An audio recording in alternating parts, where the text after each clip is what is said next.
इन साहब का नाम है डॉक्टर कृष्ण कुमार बैठा, लेकिन नाम से इन्हें डॉक्टर मत समझ लीजिएगा। शायद इन्होंने पीएचडी की डिग्री हासिल की होगी, जो इन्होंने डॉक्टर लगा लिया होगा। और कृष्ण पर भी मत जाइएगा, क्योंकि इनके कृत्य कतई इनके नाम से मेल नहीं खाते। हाँ, ये जरूर है कि आज ये किसी कॉलेज के प्रिंसिपल के पद की गरिमा को तार तार करने से बिल्कुल नहीं चूक रहे हैं। इनके कारनामों की फहरिस्त लंबी है और इनकी चर्चा भी खूब रहती है।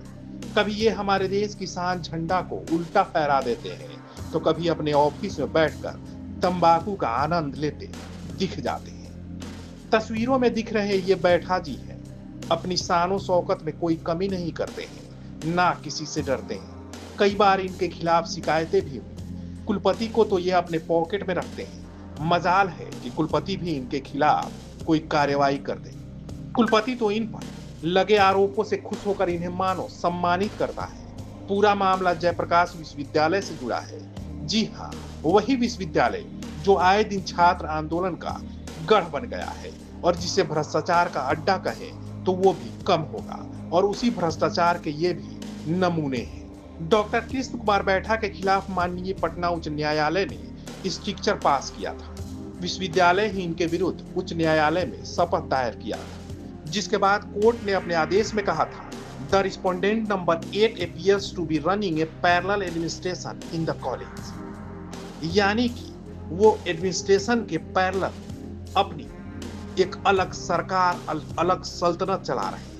The court is of the opinion that the present respondent number 8 यानी कि बैठा जी, who is before the court and holding the post of principal of the college, is capable of causing mischief and also harassing both the teaching, non-teaching and retired employees of the college with regard to making payments, and also is a major factor with regard to maintaining peace, tranquility and purity of the education system, where he gets involved in activities during examination which is neither conducive nor proper and in fact damaging to the university and the education system in general.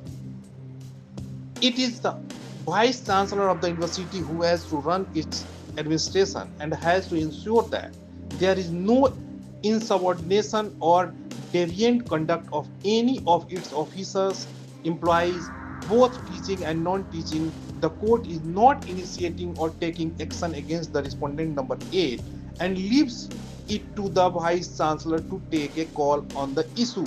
यानी कि high court ने ये साफ तौर पर कहा कि doctor Krishna Kumar बैठा महाविद्यालय के लिए उपयुक्त नहीं है, वो नुकसानदेह साबित हो सकते हैं। ऐसे में माननीय उच्च न्यायालय ने महाविद्यालय यानी विश्वविद्यालय के कुलपति को कार्यवाही का अधिकार दिया था, लेकिन अब तक क्या कार्यवाही हुई है ये साफ नहीं हो पाया है।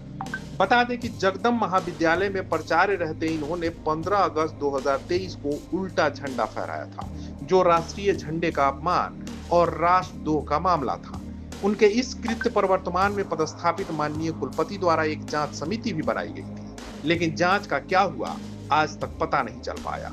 लेकिन कुलपति ने इस कृत्य के बाद उन्हें मानव सम्मानित करते हुए शहर के एक प्रतिष्ठित महाविद्यालय राम जयपाल महाविद्यालय का प्राचार्य बना दिया गया। हालांकि इससे पूर्व भी एक अन्य विश्वविद्यालय के एक एसोसिएट प्रोफेसर का तंबाकू मलते वीडियो वायरल हुआ था, जिसके बाद कुलपति ने त्वरित कार्रवाई करते हुए उन्हें निलंबित कर दिया था। लेकिन जेपीयू प्रशासन की ओर से इन बैठा जी पर अब तक कोई कार्रवाई नहीं की गई है। शैक्षणिक माहौल की मर्यादा को तार तार करने वाले ऐसे प्राचार्य पर कब कार्रवाई होगी इसका तो पता नहीं, लेकिन ऐसे महाविद्यालय का भगवान ही मालिक है।